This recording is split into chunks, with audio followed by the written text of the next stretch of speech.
Құрметті қонақтар, қараңыздар, бүгін біз бауырды қазір маринадтап, тек лаксиға тез-тез сіңу үшін 20 минутқа маринадтайын тұрып. Кәдімгі сыры бауырымызды міне тұзбен, бұрышпен ештеме қоспай араластырдым. Енді бұл тез сіңу үшін тұз бұрышын бізге осы лакси құрылғымыз көмектеген.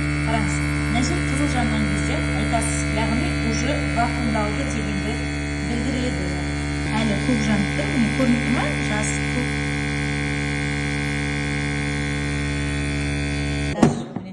Әлі ашып тұр ғой. Как раз бізде қазір акцияда осы набор ваксиларымыз скидкаға шығып тұр, қыздар. Міне мына присоскасын зарядтап алып қолдана бересіз кәдімгідей үйде. Астындағы насосын, иә. Ал мына астындағы чашалардың әртүрлі размерлері бар, өз-өзге ыңғай. Ауласын тарттық, вакуумда тұр. Енді бұл вакуумда көрдіңіз бе, міне жабылып қалды да. Енді қараңыз, мына жерде крышкасының умныйлығы манағы вакуумға қойып сордық. Енді клоузға қоямыз.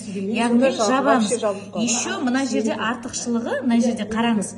1-ден 12 ай бар, сосын 1-ден 31-ге дейін число бар. Яғни бүгін айдың қай 9 апрельге өстіп апарып қойып қойсаңыз, холодильникке салғандағы затыңыздың уақыты бәрі тұрады. Өте күшті вакуумный Супер, да? ыдыс.